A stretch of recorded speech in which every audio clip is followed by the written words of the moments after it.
This is the World Organic News podcast for the week ending 12th of September 2016. John Moore reporting.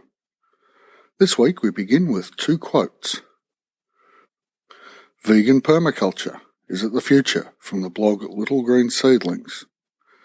Quote, since the farm is vegan, no animals are kept, manure is not used, and neither is bone or any other animal product. This is known as stock-free farming, and gives an insight into how farming could look in the future when animals are no longer exploited. Everything is grown organically without the use of pesticides or chemical fertilizers. Despite this, the plants in the polytunnel are almost untouched by pests, aside from the kale, which was very popular with the slugs. End quote. From the Beginner's Guide to Veganic Gardening from the gentleworld.org blog, quote, vegan organic gardening avoids not only the use of toxic sprays and chemicals, but also manures and animal remains. Just as vegans avoid animal products in the rest of our lives, we also avoid using animal products in the garden, as fertilizers such as blood and bone meal, slaughterhouse sludge, fish emulsion and manures are sourced from industries that exploit and enslave sentient beings. As these products may carry dangerous diseases that breed in intensive animal production operations, vegan organic gardening is also safer, healthier way to grow our food. End quote. Vegan permaculture. Is this a contradiction in terms?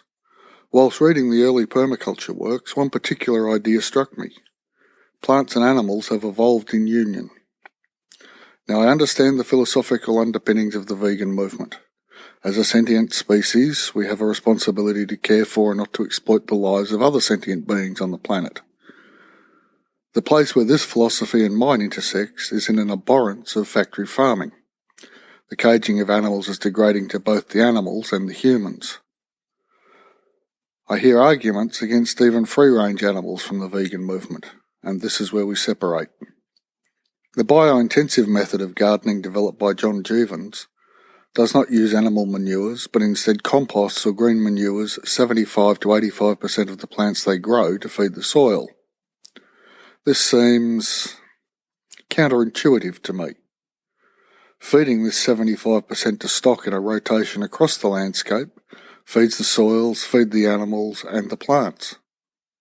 It is possible to eat at least a vegetarian diet and keep animals. Less ideologically, lacto-vegetarian and or ovo-vegetarian options are available. That is, vegetarian diets with dairy and or eggs. In these systems, the animals live till they don't. I can hear the cries of disdain from my vegan friends.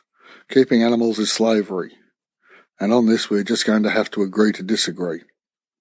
I keep returning to the thought which struck me during my early permaculture readings. Plants and animals evolved together. I attempt not always successfully to mimic the cycles and flows of nature. Which leads me to a dichotomy I spotted years ago in a different field of human activity, personal growth. In this field there are basically two broad schools of endeavour, those reaching upwards to the esoteric and those reaching downward into the soil. Both broad schools end up achieving the same end, but draw different individuals to their methods. I see the vegan-omnivore dichotomy in the same vein. The vegan-vegetarian approach places humans into a special category, somewhat above and apart from nature. Calls upon humans to act differently because we are humans. The alternative position sees humans as a part of nature.